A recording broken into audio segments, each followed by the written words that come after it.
सुबह होने से पहले ही पूरे नॉर्थ गेट में हलचल शुरू हो चुकी थी।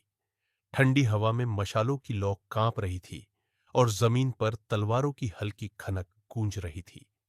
सूर्या ने आंखें खोली तो उसका जिस्म पहले ही थकान महसूस कर रहा था, जैसे उसे पता हो कि आज से जिंदगी पहले जैसी नहीं रहेगी। जब वह ट्रेनिंग ग्राउंड पर पहुंचा तो वहां पहले से ही कैप्टन बाहू मौजूद था। उसके हाथ में कोई तलवार नहीं थी, कोई शस्त्र नहीं, सिर्फ उसकी आंखें थीं जो हर चीज को तोल रही थी। योद्धा बनने का मतलब सिर्फ मारना नहीं होता, बाहू ने सबसे पहले कहा। पहला काम होता है अपने डर को पहचानना। सूर्या ने पूछा, और अगर डर ही सबसे बड़ा हो? बाहू ने जमीन पर पड़ा एक पत्थर उठाया और उसे सूर्या के हाथ में रख दिया। इस पत्थर को तोड़ दो। सूर्या ने हैरानी से देखा। हाथ से? तुम्हारी ताकत से नहीं, बाहू ने शांत स्वर में कहा, तुम्हारी नीयत से। सूर्या ने हाथ बंद किया। उंगलियों में दर्द हुआ। पत्थर वहीं का वहीं रहा।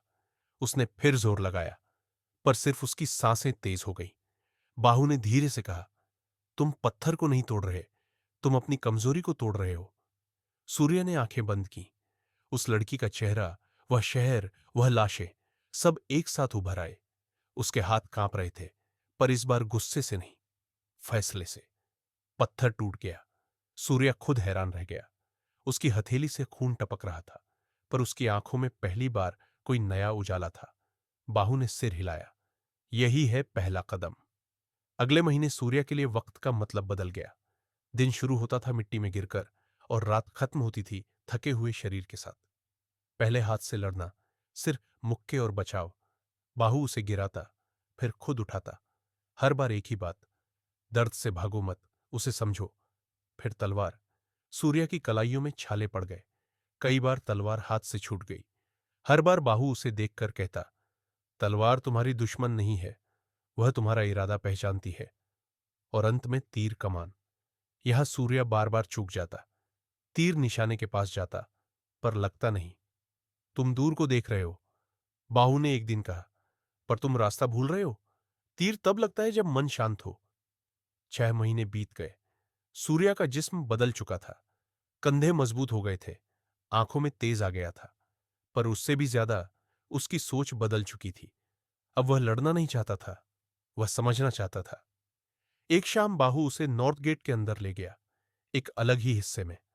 वहां चंद्रा खड़ा था, तेज नजर, शांत चेहरा।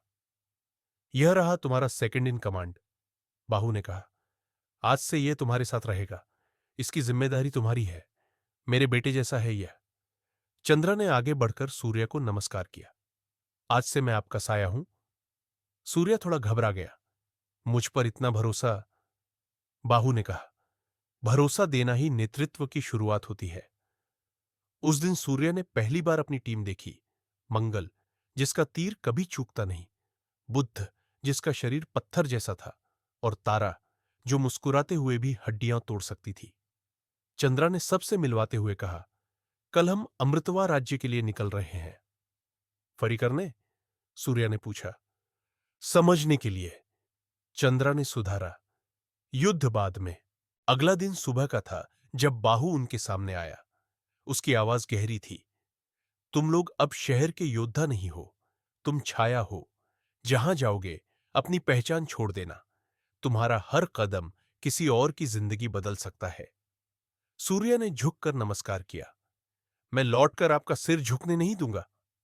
बाहू ने सिर्फ इतना कहा, लौटना जरूर, जीतना जरूरी नहीं। और फिर वह निकल पड़े। सफर लंबा था।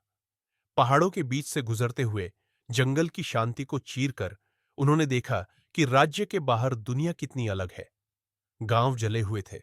कहीं कहीं लोग चुप कर जी रहे थे, जैसे सांस भी उधार की हो। अमृतवा राज्य की सीमा पर पहुंचते ही हवा बदल गई। शहर जिंदा था, पर आंखें मरी हुई थीं।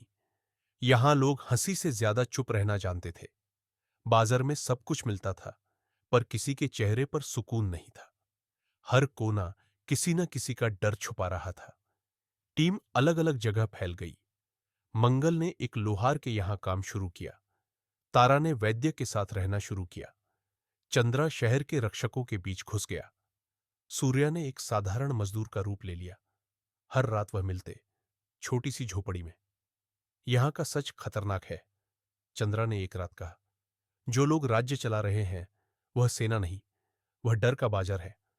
बुद्ध ने धीरे से कहा, और डर यह कानून है। कुछ दिन बाद जब बुद्ध शहर के किनारे काम कर रहा था, उसने देखा कुछ आदमी एक परिवार को खींच रहे थे। एक बूढ़ा आदमी गिर पड़ा। उसकी बेटी चीखी, कर मत, यहां मत। बुद्ध ने अपने आप से कहा, पर उसके कदम रुक नहीं पाए। वह आगे बढ़ा। बस करो, उसने शांत आवाज में कहा। उन आदमियों ने पहले हंसकर देखा, फिर उन्होंने तलवार निकाली, और तब शहर ने पहली बार देखा एक साधारण सा लगने वाला आदमी कैसे आंधी बन गया। उन आदमियों को भागता देख एक छत से कोई सब देख रहा था। उसके चेहरे पर धीमी सी मुस्कान थी। लगता है बाहर से हवा आई है, उसने कहा। पता लगाओ ये कौन लोग हैं।